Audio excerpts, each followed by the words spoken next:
Hello everyone. तो आज मैं आपको एक बहुत ही इम्पोर्टेंट बात बताने वाली हूँ। अक्सर पेशेंट्स मेरे पास अल्ट्रासाउंड रिपोर्ट लेके आते हैं, डॉक्टर साहब पीसीओ है, कभी पीसीओएस है, पीसीओडी है। So what is the difference? क्या है फर्क PCO and PCOS and PCOD में? तो आइए मैं आज आपका ये कंफ्यूजन दूर करने वाली हूँ। तो सबसे पहले हम जानते हैं कि पीसीओ क्या है। पीसीओ एक अल्ट्रासाउंड फाइंडिंग है जिसमें आप अल्ट्रासाउंड कराते हैं और अल्ट्रासोनोलॉजिस्ट आपको लिख के दे देता है कि पीसीओ है, यानी कि ओवरीज आपके इलाज है, उसमें मल्टीपल छोटे छोटे फॉलिकल्स हैं और इसके अलावा आपको कोई और परेशानी नहीं है, यानी कि आपके पीरियड्स रेगुलर हैं, आपको फर्टिलिटी की कोई प्रॉब्लम नहीं है, आपने अपना रूटीन अल्ट्रासाउंड किसी भी कारण से कराया और उसमें पीसीओ आ गया और आपको कोई सिम्टम नहीं है, तो आपको परेशानी की कोई जरूरत नहीं है, because it is not a disease. ये 20 से 25% लड़कियों में या महिलाओं में कभी भी हो सकती है। So nothing to worry if it is only PCO, means only ultrasound finding. Now coming to PCOD. PCOD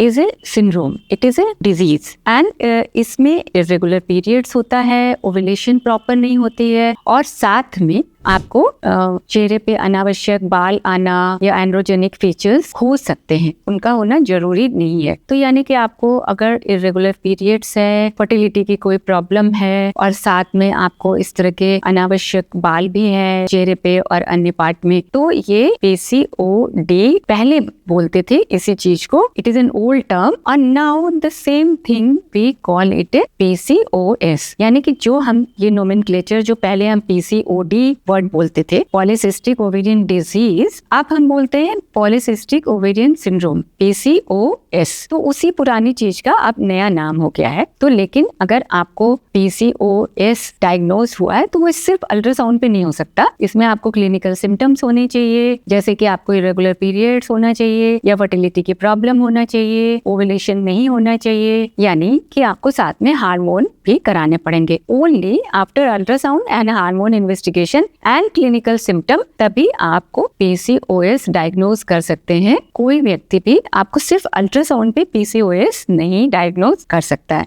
और आपको जब भी पीसीओएस है तो आपको अपनी लाइफ स्टाइल भी चेंज करनी पड़ेगी और डॉक्टर के देखरेख में भी रहना पड़ेगा। अच्छी बात यह है कि इसका पूरा ट्रीटमेंट पॉसिबल है, यानी कि it can be controlled. So it is a syndrome and but it can be totally controlled mostly by life style and by certain drugs. तो पीसीओएस और पीसीओडी में आप अंतर समझ गए। पीसीओडी पुराना टर्म है एंड पीसीओएस नया टर्म है। अब एक और टर्म आता है, वो भी कंफ्यूजिंग है, पीसीओएम, पॉलीसिस्टिक ओवेरियन मॉर्फोलॉजिकल। तो ये क्या है भाई? जब आपने अल्ट्रासाउंड में देखा फीचर्स जैसे पीसीओ में थे वैसे ही हैं, साथ में आपने अगर एएमएच कराया तो कभी एएमएच थोड़ा ज्यादा आ जाता है, तो पीसीओएम भी एक अल्ट्रासोनोग्राफिक ही फीचर है। मोस्टली हम कहना पसंद करते हैं पीसीओ ही कहते हैं अगर सिर्फ अल्ट्रासाउंड से देख रहे हैं और कोई सिम्टम नहीं है। तो पीसीओएम में आप बिल्कुल कंफ्यूज ना हो, पीसीओ है सिर्फ ultrasound finding, no symptom, nothing. If you have symptoms and you have gone for ultrasound and hormone investigations both, then it is PCOS। तो या तो आपको पीसीओ है या तो आपको पीसीओएस है। आई थिंक आपका कंफ्यूजन जरूर दूर हो गया होगा। अगर आपको पीसीओएस है तो आप जरूर डॉक्टर की सलाह लें और अपना लाइफ स्टाइल बदलें। पीसीओ भी अगर है तो भी लाइफ स्टाइल बदलने में कोई बुराई नहीं है, क्योंकि आगे चल के ये पीसीओएस में बदल सकता है, लेकिन otherwise you don't have to worry at all. Thank you very much for watching.